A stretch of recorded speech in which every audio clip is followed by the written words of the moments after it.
আসসালামু আলাইকুম রহমতুল্লাহি ওবরকাতুহু। সম্মানিত দর্শক, প্রধানমন্ত্রী তারেক রহমান সাহেবের চীন সফর নিয়ে এখন রীতিমতো তেলেস্মাতি চলছে রাজনীতির অঙ্গনে। তিনি যখন সিদ্ধান্ত নিলেন যে তিনি চীন সফরে যাবেন, তাৎক্ষণিকভাবে আমাদের দেশের এই মুহূর্তের দুটো পরাশক্তি, যারা বাংলাদেশের ব্যাপারে খুব নাক গলাচ্ছে, এক নম্বরে মার্কিন যুক্তরাষ্ট্র, দুই নম্বরে ভারত, পরস্পর বিরোধী অবস্থানে থেকে এই চীনের সফরটি যেন সফল না হয়, তারা নানা রকম উদ্যোগ নেওয়া শুরু করে দিল। এবং সেই উদ্যোগের মধ্যে সবচেয়ে একটা দৃশ্যমান উদ্যোগ বাংলাদেশে, সেটা হলো মিস্টার ব্রেন্ট ক্রিস্টেনসেন। তিনি পররাষ্ট্রমন্ত্রী খলিলুর রহমান সাহেবের সাথে দেখা করলেন, এবং সেই দেখার এবং সাক্ষাতের বিষয়বস্তু নিয়ে তিনি যেভাবে মকারি করলেন, এতে স্পষ্ট বোঝা যাচ্ছিল যে তিনি বাংলাদেশের ব্যাপারে যথেষ্ট হতাশ, বিক্ষুব্ধ,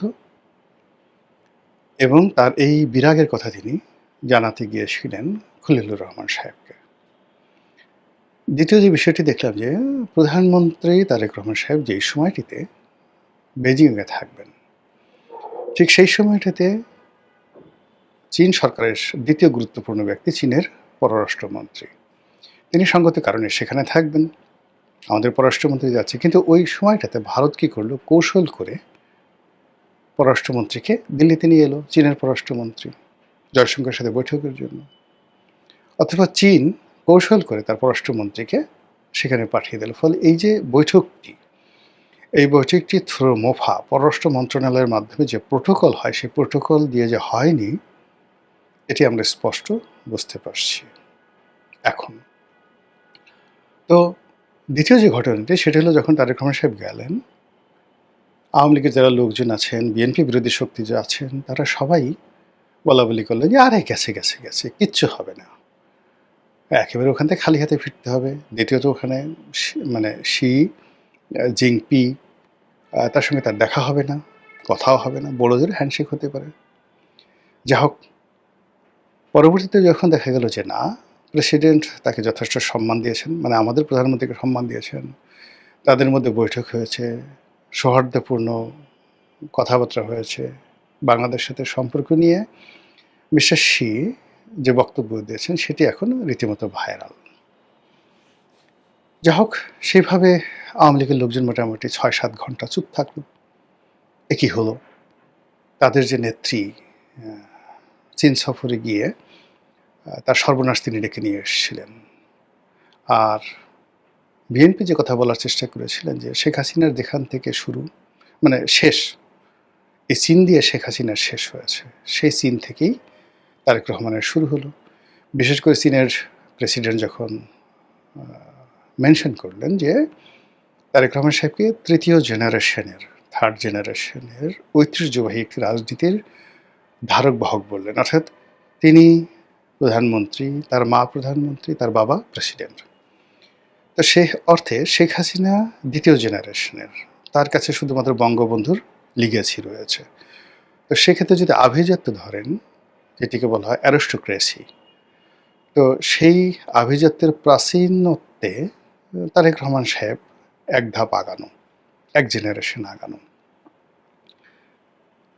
তো সেই অর্থে বিএনপির যারা লোকজন, তাদের বক্তব্য যে দেখো দেখো দেখো, আমাদের প্রধানমন্ত্রী কতটা ঐতিহ্যবাহী, যে চীনের প্রেসিডেন্ট, কিংবা তিনি যখন মালয়েশিয়াতে গেলেন, মালয়েশিয়ার প্রেসিডেন্ট বারবার তার মার কথা স্মরণ করছেন, তার বাবার কথা স্মরণ করছেন।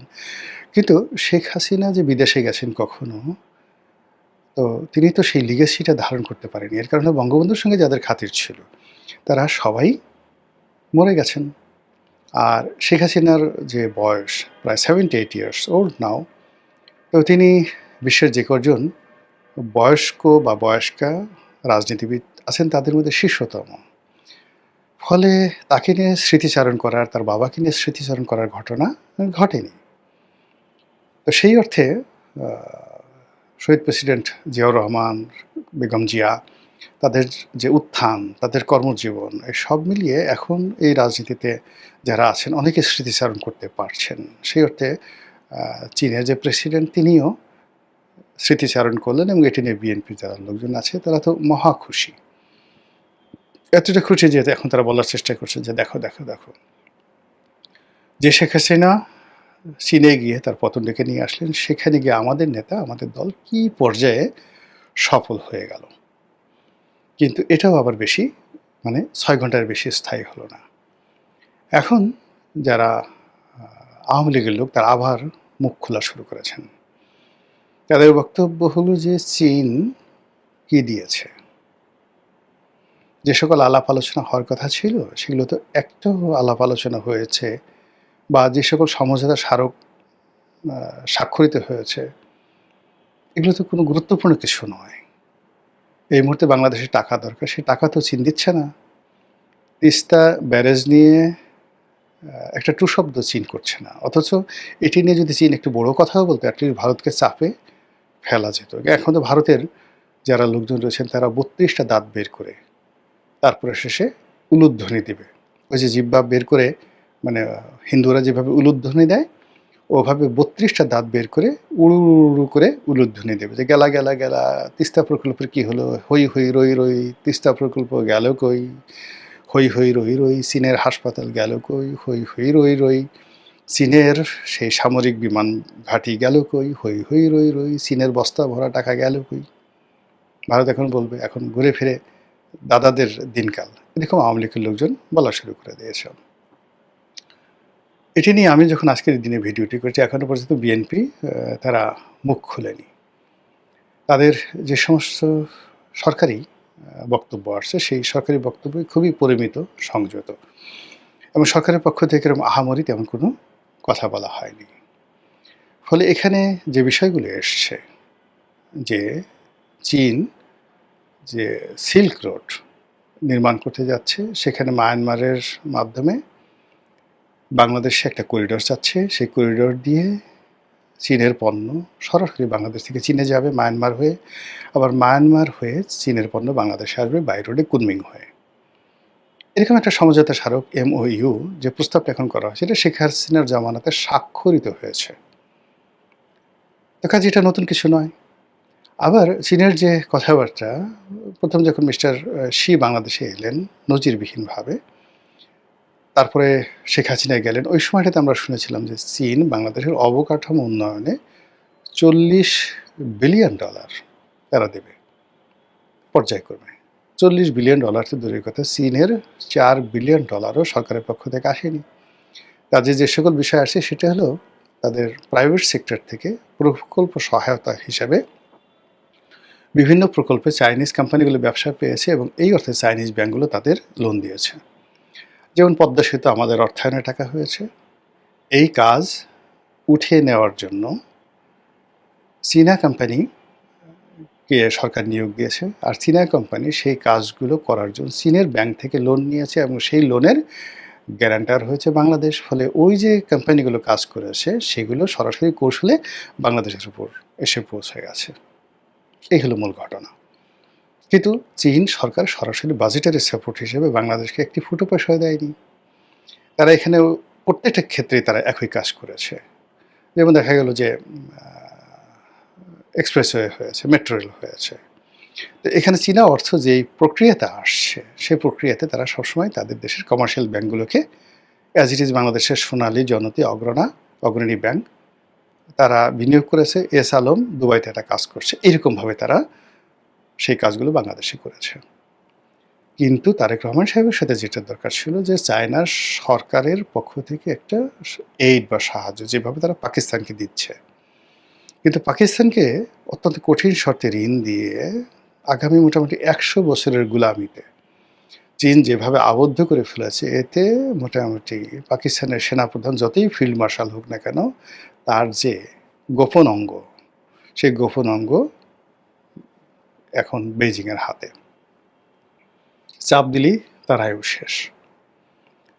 তো সেই দিক থেকে বাংলাদেশ যেটা আশা করেছিল যে চীনের সঙ্গে সেই অনেকগুলো বিমান কিনবে, তারপরে চীনের সঙ্গে যে আমাদের চলমান বাণিজ্যগুলো রয়েছে, বিশেষ করে আমরা যে সামরিক সরঞ্জামাদি চীন থেকে আনছি, সেগুলো অব্যাহতভাবে আনা হবে। চীন মার্কিন যুক্তরাষ্ট্রের চুক্তির ব্যাপারে কথাবার্তা বলবে, ইতিবাচক নেতিবাচক। তো তো এই বিষয়গুলো নিয়ে বিষয় হটটক হচ্ছিল বা যে বিষয়গুলো নিয়ে আলোচনা হওয়ার কথা ছিল তার একটাও আলোচনা হয়েছে বা হয়নি এটা আমরা বলতে পারি না। এখানে সরকারের পক্ষ থেকে অনেকটা চুপচাপ অবস্থান নেওয়া হয়েছে। চীনের সরকারের পক্ষ থেকে খুব মেপে ঝুঁকে চুপচাপ অবস্থায় আ সেই সরকারকে একটা সুযোগ দেওয়া হয়েছে। যেন সরকার এই মুহূর্তে আমেরিকা অথবা ভারতের রোষানলে না পড়ে। আমি যেটা ব্যক্তিগতভাবে মনে করি। কিন্তু সরকারের যারা প্রতিপক্ষ, সেই প্রতিপক্ষ যেভাবে ঢোল বাজাচ্ছে, এতে করে সরকার প্রভোগ হয়ে যেতে পারে। এতে করে সরকারের যে কর্মকাণ্ড, সেই কর্মকাণ্ডে স্থবিরতা চলে আসতে পারে। এতে করে সরকারের যে শক্তিমত্তা রয়েছে, সেই শক্তিমত্তায় দুর্বলতা দেখা দিতে পারে। এই গেল একটা। ২ নম্বরে যেটা হয়, সেটি হলো সরকারের তো টাকা লাগবে। এখন কোনো মিষ্টি কথায় কাজ হবে না। বাজেটারি সাপোর্টে সরকারের টাকা লাগবে। এখন সেই টাকার সংস্থান আইএমএফ থেকে হচ্ছে না। আইএমএফ আগের যে লোন স্যাংশন ছিল আওয়ামী লীগ জমানাতে, সেটা ক্যানসেল করে দিয়েছে। বলছে এখন নতুন করে এপ্লাই করো। আইএমএফের যে প্রোটোকল আছে, সেই প্রোটোকলে নতুন করে এপ্লাই করে সরকার বলছে আমার $4 বিলিয়ন লাগবে। এই $4 বিলিয়ন সেখান থেকে আনতে কি পরিমাণ আদা জল খেতে হবে এবং কি পরিমাণ আইএমএফের শর্ত পালন করতে হবে, এটা বলে গড নোজ। বিশ্বব্যাংক ঘোরাচ্ছে, কিন্তু বিশ্বব্যাংক প্রকল্প সহায়তা দেবে, যেহেতু আমাদের আঞ্চলিক যে নিয়ম অনুযায়ী আমরা সে টাকা পাবো, কিন্তু সেই টাকা দিয়ে তো বাজেটেরই সাপোর্ট হবে না। কিন্তু সরকার তো বাজেটকে সাপোর্ট দেওয়ার জন্য টাকা লাগবে, যে টাকা চীন দেবে। কিন্তু চীনের পক্ষ থেকে এই বিষয়গুলোতে কোনো রকম ইতিবাচক সাড়া দেওয়া হয়েছে বলে আমরা বলতে পারি না। ফলে এই যে চীন ভ্রমণ করে আসলেন, এটা নিয়ে এক পক্ষের আনন্দ, অপর পক্ষের হতাশা, বা অপর পক্ষের হতাশা, এক পক্ষের আনন্দ, এটা এখনো সেটেল হয়নি। এটি কি সরকারের শুভ সূচনা, নাকি এটি সরকারের গলার ফাঁস? এটি কি তারেক রহমান সাহেবের যে চীন বিজয় হিসেবে চিহ্নিত হবে, নাকি তার সরকারের প্রথম একটা ফরমাল যে ব্যর্থতা, এই ব্যর্থতা আন্তর্জাতিক অঙ্গনে ধরা পড়বে? এটা হয়তো আমরা আরও ১-২ সপ্তাহের মধ্যে জানতে পারব।